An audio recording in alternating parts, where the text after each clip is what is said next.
Burrise.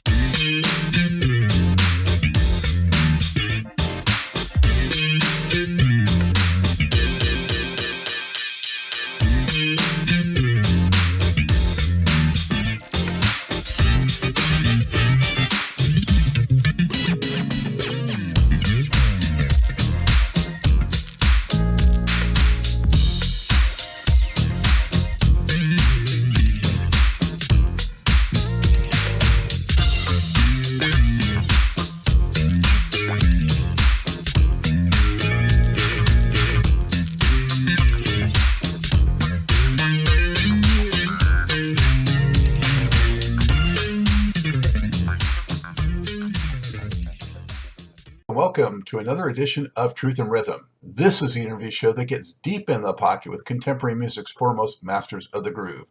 I am your host, Scott Dr. GX Goldfine. If you enjoy this programming, subscribe to the Funk and Stuff channel on YouTube, which is where Truth and Rhythm lives, and be an advocate by spreading the word among fellow funk, jazz, and R&B music lovers. Join Truth and Rhythm's membership program through Patreon. You can also submit a direct donation to the cause anytime at funkandstuff.net. At that site, you can also purchase the book Everything's on the One, The First Guide of Funk. Shop for official Truth and Rhythm and Funk and Stuff merchandise, and use the Amazon links for all of your online purchases, which allocates a percentage to this show. For those of you who go the extra step in supporting the show, you have my heartfelt gratitude for allowing us to continue to shine the light on those special artists whose quest is to find truth in rhythm. I'm delighted to welcome to the Truth and Rhythm Mothership bassist, vocalist, composer, and producer, A.D. Burrise, best known as an original member of the Northern California-based funk and soul group, The Ninth Creation. The band released 3 albums between 1975 and 1979, largely flying under the radar, but charting a pair of singles. Those were Why Not Today and Let's Dance. The group, which included his brother, J.D. Burrise, on lead vocals and percussion, appeared on TV's Soul Train and toured with James Brown, Funk Shun, The Main Ingredient, The Sylvers, and The Whispers. Hampered by an illicit scandal involving the recording studio, The Ninth Creation continued to release new music well into the 1980s, as well as more recent reissues. A.D., how are you? Thank you for joining the show. Thank you. It's nice to be here. Thank you for that nice introduction. You left out a couple of things. One, there was 5 albums, which include Reaching for the Top album. I think you forgot that one. And let's see, what else did I? Oh, and I am the founder of Night Creation. Excellent. I appreciate that. We're here to get the record straight, truth and rhythm. And, I think we're going to open the eyes and ears of a lot of folks who maybe are not familiar with Ninth Creation, and as funk lovers, you got to know them because they are, maybe not in record sales, but in quality, in my mind, right up there with some of the best. So we're going to get into that. Appreciate that. AD, where are you today? Today I'm at home in Sacramento, California. I'm originally from Stockton, California. That's where the band started, for Stockton, California. But I reside now in Sacramento since 89. Mm-hmm. Very good. Well, I'm from Southern California, so been to the Bay Area. I don't know that I've ever been to Stockton, though, I got to tell you. Well, I don't think it's somewhere it's not. I would say it's back in the day, it was a nice place to live, but as time has went on, it's changed a lot. But that's how life is. But I'm never going to be ashamed of where I was born and raised and where Night Creation got our roots from, and that's where we're from. We're from Stockton, California, and nothing to be ashamed of. Oh, how far is that from like Vallejo? Vallejo, Stockton, 45 minutes to an hour. Yeah. So did you know any of those Funk Shun guys? We were all, still to this day, the ones that are still performing, like Felton, Michael Cooper. We are all still good friends. We kind of came up together, They was from Vallejo, we were from Stockton. When they went on tour down south, they went before we went. We would follow them. We went after them. That was in the 70s, right before they got their big hit. And then at the same time, that's when Gap Band was coming to be very popular. So we had the opportunity to all know each other. The Gap Band, which was Robert, the bass player, and of course the lead singer, which is Charlie. what is his first name? I forget his first name. Charlie Wilson. Yeah, Charlie. How can I ever forget that? And we're still good friends. Yeah. Well, cool. So we all kind of came up together. I would say both of those groups had more hits than we did, but I will say Ninth Creation had more of our music or I would say artists doing our songs more than any of those guys. And that's on the record. I think we have up to now about 50 different hip hop artists who have resampled Ninth Creation music. Wow, that's fantastic. Hopefully you're getting residuals from all those, but if you are, that's fantastic. Yes. You know, some of it fell through the cracks. You know how that goes. But the major ones, you know, we are being taken care of. We have to go to court for a few of them, but for the most part, we are being taken care of. Good to hear. Yeah. So, you know, talking about coming up in that area, AD, you know, what drew you to music in the first place? I would say what drew me to music, from what I was told from a kid, that's all I thought of. I can recall my sister and my older brother, JD, telling me that growing up, guitar was my whole life. Even the Mickey Mouse guitar, that was my first guitar, the one with the big ears on the end. And as I started getting older, like maybe 5, 6, it started making sense to me, the sounds of the strings. And I just fell in love with it, playing the guitar. And then plus, my dad was a minister. So, and, you know, you would ask a lot of Black artists, that's where we grew up in the church. And that's how I started actually really getting involved, because my dad was a singer. So I would play guitar behind his quartet in church. So that was my love for music. And when and how did you move to bass? Wow, that's a long story. You know, I started playing guitar. How I ended up playing bass was at a football game. I wasn't playing football at that time. You know, that was my other sport. I loved playing football. But I wasn't playing that season. And a friend of mine named Earl Clark, if you look on the Bubblegum album, his name is on there. He was a guitar player. And his band had broke up at that time.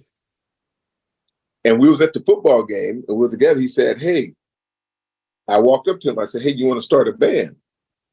And he said, yeah. And it was kind of interesting. He said, but we both play guitar. And I said, yeah. I said, but I can play the bass. That was the beginning of my time playing bass. I was in the 9th grade. And I went into jazz band, started playing, and it just became my favorite instrument, the bass. So many guys, AD, I'm sure you're aware of this, but so many started on guitar and ended up on bass, you know, in the funk and R&B world. Yeah. And to this day, I just love it. The bass is something about the bass. You know, I love guitar too, but it's just something about the bass that just captured me, and I've never turned back. I could still play the guitar, but the bass is my thing. I love it. So what was it like in the Burrise household with you and JD? You know, was there a sibling rivalry? Did you guys start playing together at a young age or what? No. JD was like 7 years older than me. He had no interest in playing. He was just a singer. So he never really played instruments. but he always had a beautiful voice.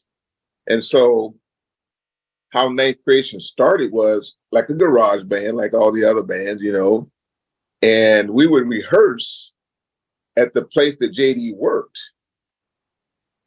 It was called a youth center, so to speak. And how JD ended up getting into the band, and it wasn't called Ninth Creation at that time, it was called Third Creation. Soulful Struts, I'm sorry. We started as Soulful Struts. And so what happened one day is the lead singer at that time was not able to perform. And we had a gig the next day in Merced. It was at one of the Air Force bases. And we was kind of, okay, what's going to happen here? We don't have a lead singer. And my brother said, hey, I can do all these songs. I can sing these songs. And I kind of looked at him like, really? Come on, JD. And he said, no, I can sing these songs. We got to the show and we were all blown away. JD, my brother, had all those songs in his head that we were doing. And that's the beginning of JD Burrise being in Ninth Creation. So you were like how old were you? 18 or 19? He was in his mid-20s, or? I was 17.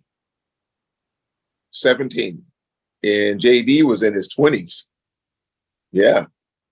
Mid-20s. He was married, starting a family. So that's why I never looked at my brother at the beginning, to sing in the band. But after that one show, that was the beginning of JD Burrise. Now, what I like to put on the record, though, in regards to my brother, we were, young garage band playing all the top 40 tracks, that was keeping you busy. That was what, that's what you do. But me as a guitar player, and all that time that I was playing guitar, I always would write my original songs. I always had a lot of songs that I would write. Didn't have names for them, but I would write them. My brother, when he got into the band, I would say, it's been a long time. I can't think of how long it was that he was in the band before he made a suggestion. But when he got into the band, his whole thinking was different than us. Like, we wanted to play cover tunes. My brother said, hey, we need to make our own music. We need to come up with our own record.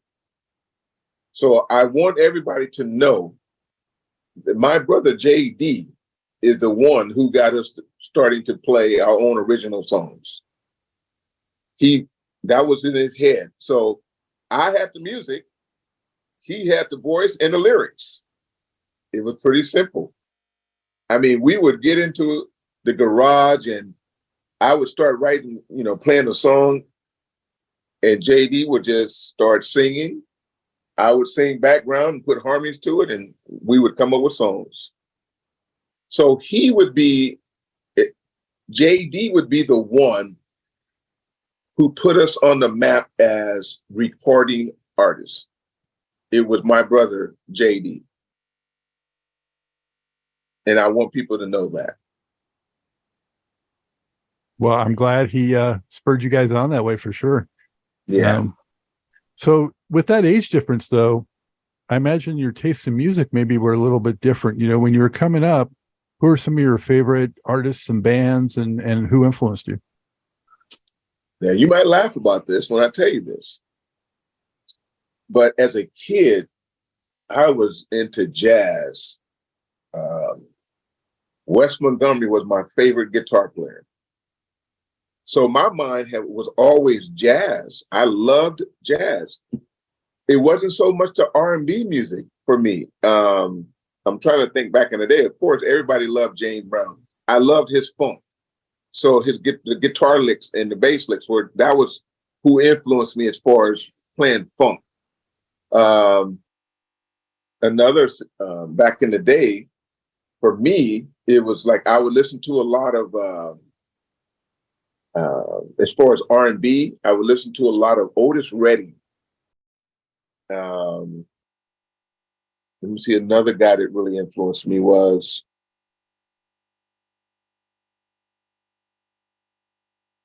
James Brown. Was one of my biggest influence because of his music. It was just so funky.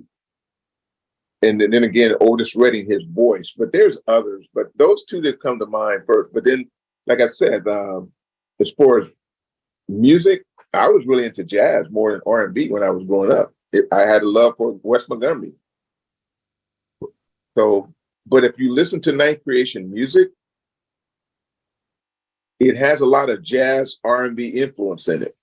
Like the very first album, Bubblegum album, you listen to like songs like Suburban Blue, Quit It. And you listen to some of those songs and you go back and listen to that album, it has a lot of jazz influence. And a lot of that came from me because that's what I loved. So my bass lines were a lot of jazz influenced. Mm-hmm. Yeah, for sure. On that first record. Do you remember, AD, who you first saw perform live that kind of blew your mind? James Brown. It was James Brown. It was James Brown, my older sister, who a lot of people don't know. That's who I started out with, was my sister. She was the lead singer. She took me to my first concert to see James Brown, and I believe it was here in Sacramento at the Sacramento Auditorium. And I believe I was like 15. That was the first time I saw a live concert, and that's when he had the big band, the two drummers, all the horn sections, and I was just like in awe. Never forget it to this day. I can remember where I was sitting in that place and the songs that he came out with. I remember the whole show, and I'm 70 years old. Yes, that's who influenced me the most, was James Brown. So that first record that you already alluded to, where was the band, would you say, in terms of its, had you been doing a lot of shows playing original material before you went and recorded it? Or did you just go in and record it? And how did you get that studio time? That was a good question. We started rehearsing original songs for almost like 6 months. We would mix in, we were doing a lot of gigs. So what we were doing, we were mixing in some of our originals with some of the cover tunes. And people started liking our original songs more than the cover tunes. And we started playing Falling in Love at one. I remember we just started playing Falling in Love at one of our shows, and people was asking us, who is that? Who is that? And we told them it was Night Creation. And they was asking, where can you buy the record? And we told them it wasn't out yet. So that's how that started. That's how we started. We would do the gig, save the money. And there was just the studio that we started recording at was called Freeway Studio. That's where the Bubblegum album was recorded.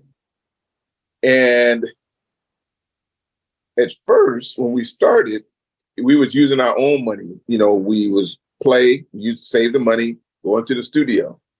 And we were doing like overnighters. So the Bubblegum album, that whole album was recorded in 2 weeks.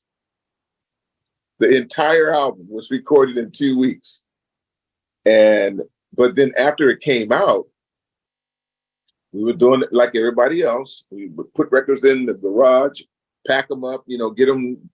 Maybe we didn't have a distributor at that time. But we had a radio station in the Bay Area. I can't recall the name of it. And they started playing the record.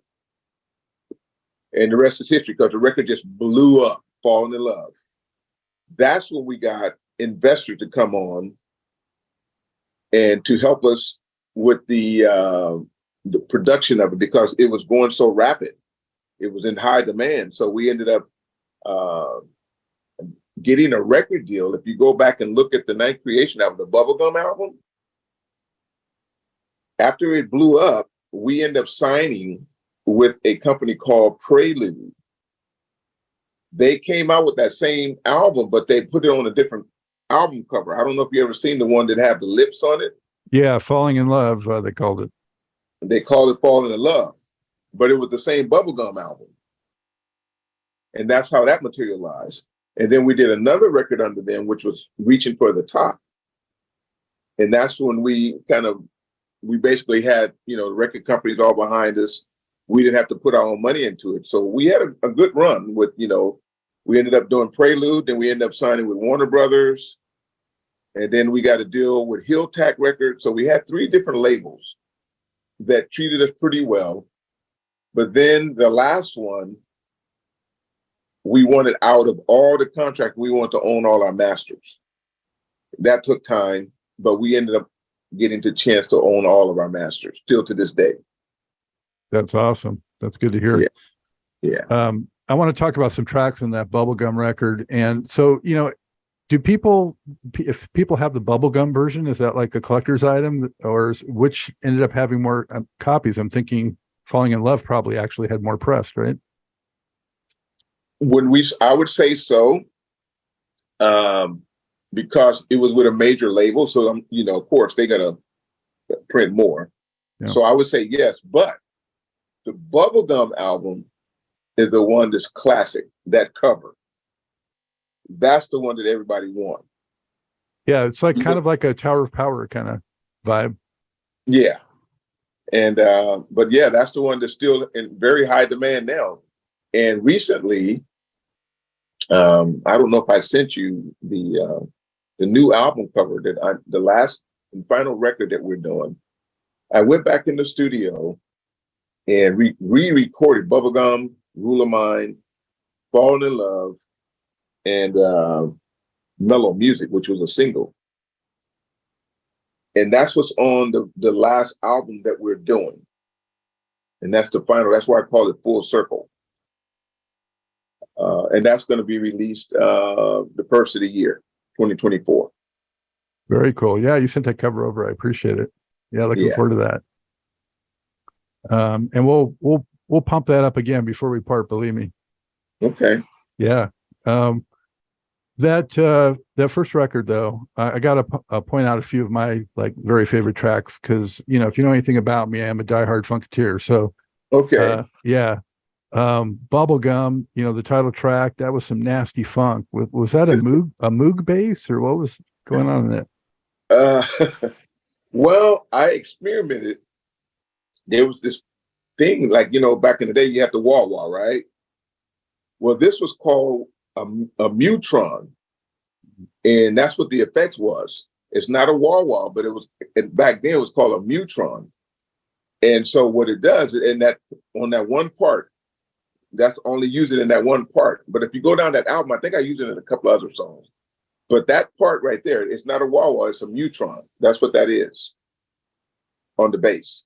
So that's what Bootsy made his bread and butter on. Yeah. Yeah, similar. Yeah, it was similar, the same type of sound. Did a longer version ever exist of that? Because it's only a couple of minutes long. No. Huh. And that song was honestly goofing around, right? That song was never supposed to be. That song was never supposed to be a song, because when my brother was coming up with those words, if you listen to it, and this would happen, it's kind of interesting. Rap wasn't really considered rap back then, okay? But when it came out, JD didn't understand what it meant for him to get credit for what he was saying on the song. Because yes, the music make the song, but that's corny stuff that he was saying. That's what people love too. And so he ended up we had to go back in when we did the copyrights and had to include that in there, that he was part of the writer. And that's how that materialized. And that's how that became, okay, you can talk, and that's still being a part of a writer of a song. Because that's all he was doing in the song, was talking and laughing. And it became a big hit.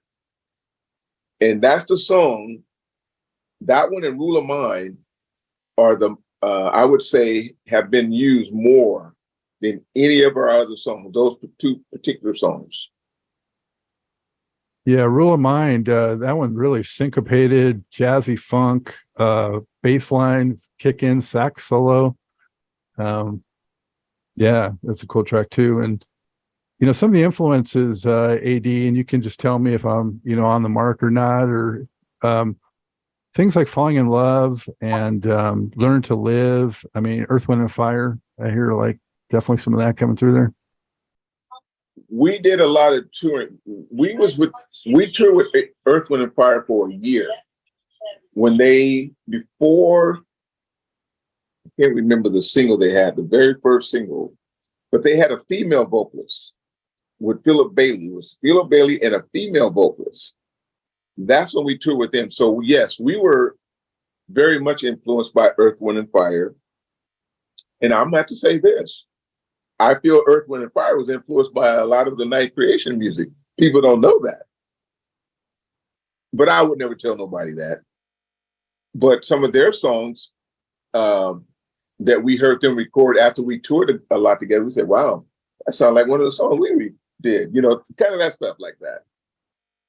But yeah, all the bands then were sharing some of that DNA, and just adding to it and changing it. That was kind of a beautiful thing, really. It was wonderful. We loved it. So, yeah. Now, Falling in Love, this was 75. So that's, I want folks to know that's when Bubblegum came out and you guys first came on with that in 75. So Falling in Love just reminds me a little bit of All About Love with Earth, Wind, and Fire. And I got to say the keyboards throughout this record really like the keys. I mean, I don't know your keyboard player on this, Bill Erickson, but he did a great job. Yeah, and he was another guy on that first album, because he was just on the first album. If you notice, a lot of his chord progressions was jazz. And we kind of both, that's him and I were really close. He's still around. I think he still lives in Stockton. But he was very, like, even if you listen to Suburban Blue, he wrote that song as well. The way he played, his chord progression was a lot of jazz influenced. Yeah. And Quit It, like some Sly influence on that one. Oh yeah. Yeah, that was some Sly and the Family Stone influence. And really nice horns too, I gotta say. Horns are kicking. And you guys were just a great band. Thank you. We Need Love. Just really strong group vocals too. You had all those elements that you got to have for this music. Rule of Mind too. Also heard some Kool and the Gang influence, like the original jazzy Kool and the Gang. You remember them? Yeah. Oh yeah. Well, you remember them. Yeah. They were the same way. I still love them guys. Their old music, because I go back and listen to some of the old stuff, and like you just mentioned, they had a lot of jazz influence on them. Yeah, big time. Originally the Jazzy Acts or something like that. Something like that. Gang. Yeah. Yeah. How and why did you go from third to ninth creation? Well, the story with that is that after we decided that we wasn't going to be called Soulful Struts anymore, we came up with the name Third Creation. However, when we were getting ready to come out with the record Falling in Love, there was a reggae group called Third Creation. And we had to decide, okay, and the record company told us that we can't come out with that name. Do we have any other name? And at that time, it was 9 of us. Pretty simple. We're Ninth Creation. And that's how that came to be about. Yeah, all those big groups back then with full horn sections. That was a fantastic thing. Yeah. Yeah. Made touring expensive, but Yeah, it did cost. But the good thing about what we was able to do with Night Creation is when we got our first major deal with Prelude, we were able to we bought our own truck. So we had our own tour truck and our own tour bus. That's something that I thought that we did was pretty wise, because, whenever we went on tour, we were able, unless we went overseas, of course. But anytime we toured the United States, we had our own tour bus and our own semi for our equipment. So we bought all of that back in them times. You know, when you get a record deal and you get the upfront money, you know, it's pretty good money to us back then. So we were able to invest it into what we wanted, you know, our own sound system. A lot of groups weren't doing that. But that was the vision of my brother. He was saying, hey, we need to do this and that. So when we go here, we don't have to pay for this or pay for that. So we bought all of our own equipment, our own sound system, our own trucks. We had 2 trucks, 2 semis. And for 18 years, that's how we traveled, unless we went overseas. And for that first record, to what extent did you get out and do shows? The first record? Yeah. They wouldn't let us stay home. We was on the road constantly with the first record, and it was just mainly bubblegum and falling in love. That's all they wanted to hear. Bubblegum and fall. I mean, of course, we played all the other songs, but when we played Falling in Love, still to this day, well, not playing, but the memories of performing that song on stage, I can tell you some things that happened that we couldn't believe when my brother would sing that part when it come, you know, 110 on the sheets and all that type of stuff. It was unbelievable what would come up on the stage, what was thrown up on the stage. Yeah. Before Teddy Pendergrass, sounds like. Yes. All that, what he was getting, we had all of that before Teddy. We had where some of the horn players were being pulled off the stage where the security would have to come and get them to get them back on the stage. I mean, I laugh about it now, but it was hilarious. We really had that song really, and the reputation that we had, that is, if you go see Night Creation, you can go find a woman because that's where all the women are going to be. If you want to get a girlfriend, go see Night Creation because that's where all the women are going to be there. That's what we were known for on tour. I'm not saying that's a good thing, but hey. So, what kind of stage presence did JD have, and you know, how did you develop your live show? Remember, JD was 6'5", and JD was an ex-football player. My brother was going to go. He was in line to go to the Detroit Lions as a wide receiver, but he broke his leg in college, and then he got married, and that was all over. But he was like 6'5", and he was like 250 pounds. And his stage presence, he was like Barry White before Barry White, because that size and his voice. Our stage presence, you know, we all, you know, back in them days, you know, the uniforms, the Earth, Wind, and Fire type of uniforms, the dance routines, we had all that. So our stage presence show was really, I would say, was really nice. We had a really nice stage show. Yeah. So did you like rehearse a lot and try to really get it tight? And yeah. We spent a lot of, I mean, think about it. Our 20-year run, we were together, I would say, we were together more than we were with our families.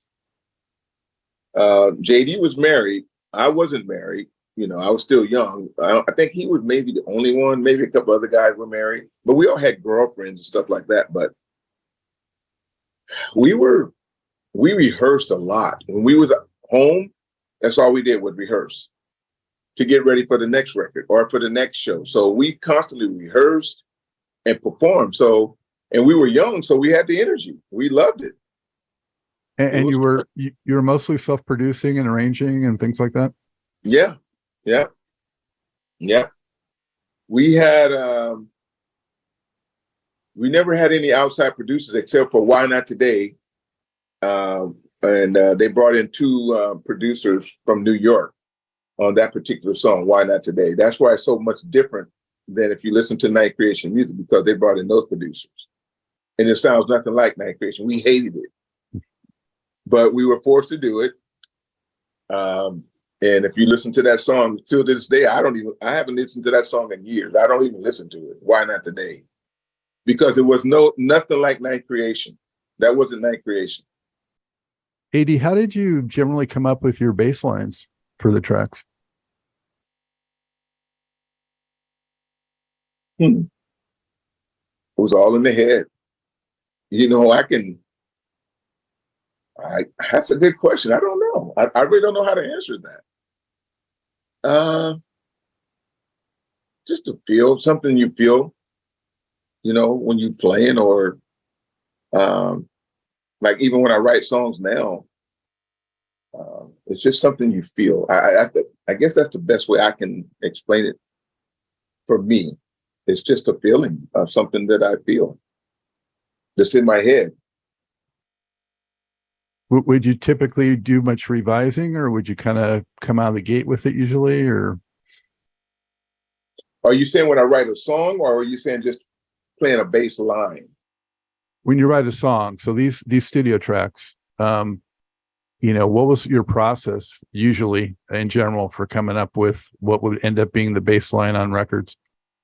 You know what's interesting? That's a great question, because what's interesting about that, I'm glad you asked that, because say, for instance, like, I didn't write Rule of Mine, and I didn't write Learning to Live, but no one never gave me a bass line. I would always come up with my own bass lines. Rule of Mine, I came up with that bass line. Bubblegum, that's my bass line. They would, like Bill Erickson, he would come up with keyboard parts, and he would say, AD, come give me a bass line. That's how that worked. So I would always, and if you listen to all those records, and I'm not saying this to build myself up, but no one ever gave me a bass line. I can't remember anyone giving me a bass line. Hey, can't play it like this. They may have said a note, but not the whole bass line. That it came from me. And I'm not saying that to be great or anything like that, but no one never gave me a bass line. When we talked about your influences, AD, you didn't mention a bass player, so you got to give us one or two or whatever. Who would be your guys? Back in the day, you know, the people don't want to say it, but the king of slapping bass is Larry Graham. We can't take it from him. He was, to me, the type of bass playing. All these guys is playing bass now with the slap bass and all that. Larry Graham, he's the man. You can't take it from him. If anyone tried to, they're wrong. Larry Graham is the godfather of slap bass and funk. People might want to argue with that, but I like to hear their argument and tell me who else. I'm not going to argue with you. I mean, he's still doing it right now. I mean, he can still doing it. Do it today. Yeah, and he's a good friend of mine too. Yeah, you know, he's a very good friend. But I would say when it comes to the slap bass, slapping the bass, that's who my influence was Larry Graham. And not too far away, the Bay Area, you know? Yep. And we did a lot of radio station interviews together. Because Ninth Creation, Graham Central Station was coming up at that time. And we would do a lot of radio interviews in the Bay Area because that's where he was from. And they would talk to, you know, him, and we'd be in the other room. And so we got a great relationship, you know, back then. Frankie Beverly and Mays, they was recording in the same Freeway studio the same time we was recording the Bubblegum album. So I got to know them very well, Frankie Beverly, and all those guys. So there's a lot of history of these guys, other artists that we are good friends with still to this day. Well, I think the Larry Graham thing is great because for the Reaching for the Top album, you know, Graham Central Station was one of my reference points. I was going to say that I felt like you guys were influenced by them, especially thematically, because it got like spiritual on that record. And Graham Central Station, of course, was spiritual. And then just the whole thing of the way it starts off with kind of that revival feel. And, you know, I felt definitely some GCS vibes going through. Wow. You really been You've really been listening to, well, you can tell you know what you're talking about. You've been listening to a lot of music here. It's great. Yeah. I mean, tell me about the kind of approaching that second one as sort of a theme album almost. Repeat that again. I said, tell me, AD, about sort of approaching that second album almost as a theme album, with the artwork and the spirituality. And You're talking about the Reaching for the Top album, right? yes. And if I understood you right, you're talking about what took us in that spiritual type of thing. Yeah, I mean, you mentioned, growing up and the church influence, and I think it's definitely evident on this record more so than on the first one. Oh yeah. I think at that time we were going through a transition. Let me tell you, I think what was going on, because that record, if I remember correctly, yeah, the disco era was coming out. So we had to try to do something to keep up with the disco, but it wasn't working. And so we just went with our hearts. JD was, we both came from the church and we started writing songs. If you come back home, he's coming. Those are all really kind of like gospel tracks, but R&B. But the lyrics are really gospel. Mm-hmm. And so I guess we were just kind of like, we just said, because at that time, we know we were at the end of our deal with Prelude. So we say, you know what? We're going to play what we want to play. And that's what we did on that record. We really played what we wanted to play. And that's how that ended up coming out with a lot of spiritual-like type of songs. What about I have to admit, no, go I'm ahead. sorry. I was going to say, He's Coming. To me, that's one of my favorite songs. Just the bass line and just the way it's produced. I really love that song. Still to this day. And what about some of the personnel changes? What was going on with that in terms of the band members? Now, if you go back, I don't know if you heard, if you go back on the Soul Train, we did a song called Skin It Back. That was a different drummer. That wasn't Donnie Ray. Donnie Ray came in right after that. When we was on Soul Train, he was already in the band, but we already had previously recorded Skin It Back. But Donnie Ray is the original drummer on all the records. Donnie Ray Allen is the drummer. Okay. Steve Mason came in right after Bill Erickson, the keyboard player. And he stayed, and we still together to this day, me and Steve Mason. Actually, we just did some recording just recently, me and Steve Mason. We just lost Steve Rubio. If you look on there, Steve Rubio, the sax player. Yeah. We just lost him in March.